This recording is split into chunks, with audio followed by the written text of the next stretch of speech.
നമ്മളുടെ വീടുകളിൽ വാഹനമുണ്ടായിരിക്കും. 4 ചക്ര വാഹനമായിക്കോട്ടെ, അല്ലെങ്കിൽ മുച്ചക്ര വാഹനങ്ങൾ, അല്ലെങ്കിൽ ഇരുചക്ര വാഹനങ്ങൾ, ഇത്തരത്തിൽ ടാക്സി ആയിട്ടും അല്ലാതെയും കൈകാര്യം ചെയ്യുന്ന വാഹനങ്ങൾ, അങ്ങനെയുള്ള വിവിധ വാഹനങ്ങൾ, ഇവയെല്ലാം തന്നെ സ്വന്തമായിട്ടുള്ള എല്ലാ ഉടമകൾക്കും പുതിയൊരു നിയമം കൂടി കേന്ദ്ര സർക്കാർ കൊണ്ടുവരികയാണ്.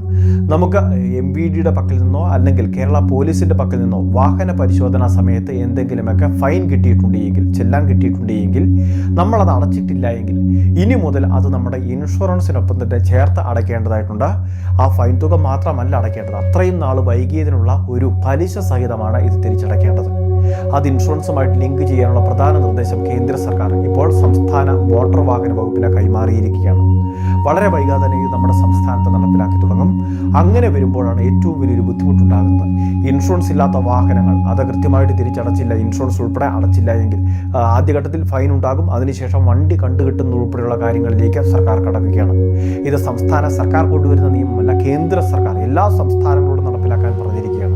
അതുകൊണ്ട് തന്നെ നിലവിൽ കൂടുതൽ പലിശയോ അല്ലെങ്കിൽ ഇത്തരത്തിൽ വലിയ ബുദ്ധിമുട്ടുകളിലേക്ക് പോകുന്നതിന് മുൻപ് തന്നെ നമുക്ക് വന്നിട്ടുള്ള ചെല്ലാനെല്ലാം ക്ലിയർ ചെയ്യുന്നതിന് വേണ്ടി ശ്രദ്ധിക്കേണ്ടതാണ്.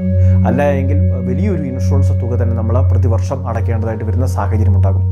ഇനി നമ്മൾ അടയ്ക്കുന്ന ഇൻഷുറൻസ് അത് ഏത് കമ്പനിയുടെ ആയിക്കോട്ടെ, ആ ഇൻഷുറൻസിനൊപ്പം തന്നെ നമ്മൾ ഈ ഫൈനും അതിൻ്റെ പലിശയും കൂടി ചേർത്തടയ്ക്കുന്നു. പിന്നീട് അത് ബന്ധപ്പെട്ട സംസ്ഥാനങ്ങൾക്ക് ഇൻഷുറൻസ് കമ്പനി വർഷത്തിൽ സെറ്റിൽ ചെയ്യുന്ന ഒരു രീതിയാണ് ഇവിടെ സ്വീകരിക്കുന്നത്.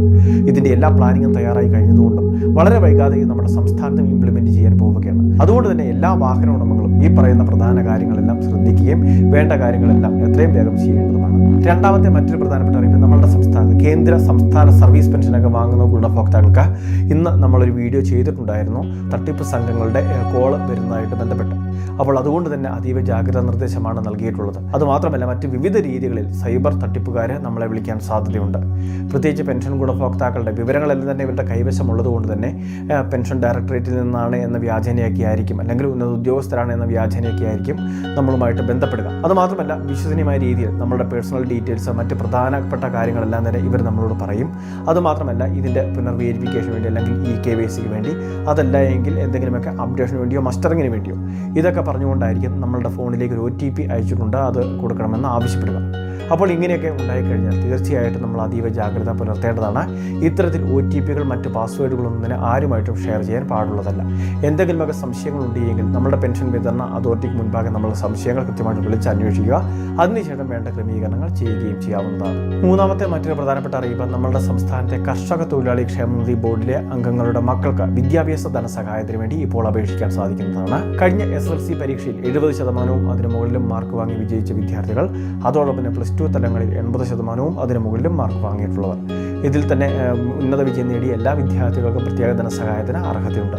ഇപ്പോൾ അപേക്ഷ സമർപ്പിക്കാനുള്ള അവസരമാണ്. 2 മാസമുള്ള സമയം അനുവദിക്കുകയും ചെയ്തിട്ടുണ്ട്. ഓഗസ്റ്റ് മാസം 30-ാം തീയതി വരേക്കാണ് അപേക്ഷ വെക്കാനുള്ള അവസരമുള്ളത്. അതുകൊണ്ട് തന്നെ എത്രയും വേഗം ആപ്ലിക്കേഷൻ സബ്മിറ്റ് ചെയ്യുന്നതിന് വേണ്ടി ശ്രദ്ധിക്കേണ്ടതാണ്. വളരെ പ്രധാനപ്പെട്ട കുറച്ച് ഇൻഫർമേഷനാണ് വീഡിയോ വഴി ഷെയർ ചെയ്തത്. ഇതുപോലെ വിവിധ അറിയിപ്പുകൾ തുടർന്ന് ലഭിക്കാൻ ചാനൽ സബ്സ്ക്രൈബ് ചെയ്യുക, ഫോളോ ചെയ്യുക.